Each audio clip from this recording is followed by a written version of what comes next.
दिदू अधिक राहिलेच काय काय अवघड आहे आज पेकाळून जाती पोरगी. गिफ्ट काढू काढून आणि लावून लावून पोरगी पार पेकाळून जाती बाई. किती मस्त आलाय कॉफी टेबल घेतलाय हो. अगं दिदू बाळा आम्हाला वाटत नव्हतं बघा एवढा भारी टेबल येतोय, पण अपेक्षापेक्षा छानच टेबल आलाय की. अगं वजन पण भरपूर आहे ना. दमानं काढ दमानं बघ कसं आहे त्याचं. मस्त आहे मस्त मस्त एकदम मस्त आहे. लयच मला तर आवडली बरं का डिझाईन. छान आहे आणि color ती, एकदम भारी. टेबल पण माझ्या चॉईसनं घेतलाय बरं का दिदू बाळानं. आई मला- साहेब म्हणते की घे म्हणूनच हे घेतलं. ह्याच्यात ब्लॅक कलर ती अजून भरपूर कलर होतं, पण हे छान वाटतंय म्हणून हे घेतलं. मला विचारल्या शेवट तुला आवडलंय का म्हणल्या शेवट तिनं एक सुद्धा गोष्ट खरेदी केली नाही बघा ह्यातली. कसा टेबल आता वाटतंय. set करून घेऊ आपण. हा घे मग बघ. साहेब ठेवलं काय तुम्ही आणून? मी म्हणलं होतं का नाही 2 दिवसापुरतच माझ्या किचन मध्ये राहू दे, तर तुझी कुंडी तुला दिलेली आहे बघ.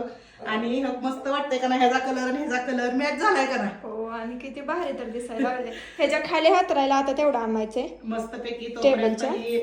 आपण जेवाय बसताना घेतो ना तोपर्यंत बस तेच करत ठेवलंय. ठेवलंय. आता ह्याच्या खाली आपण तसलं मागूया बरं का. पण Heart खाली shape पण चा आहे असा. बांबू प्लॅन्ट खाली ठेव म्हणलं मी तिला.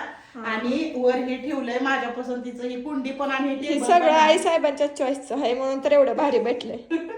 तर काय नाही माझ्या ह्या जाईवर मी काय तुम्हाला असं मोठीपणा सांगत नाही, पण दिदू बाळानं मला विचारून घेतलंय म्हणून साठी मी असं दाखवलंय तिला. तुम्हाला पण कसा ह्याचा कलर वाटतंय आणि टेबल पण कसा आहे नक्की सांगा बरं का कमेंट करून. माझ्या दिदू बाळाची रूम अशी सजावली चांगली, मला तर आनंद झालाय. आणि आता तिला म्हणलं एक मला खुर्ची मागव म्हणजे रूम मध्ये तुझ्या बसता येतंय जेव्हा.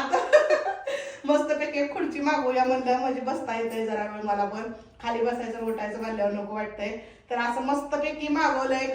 कसे तुम्हाला ही कुंडी पण तुम्ही कधी बघितलंयस, पण टेबल कसं वाटतंय नक्की सांगा. आणि तुम्हाला पाहिजे असलं तर आमचं दिदू बाळा माहितच आहे तुम्हाला लिंक देतंय.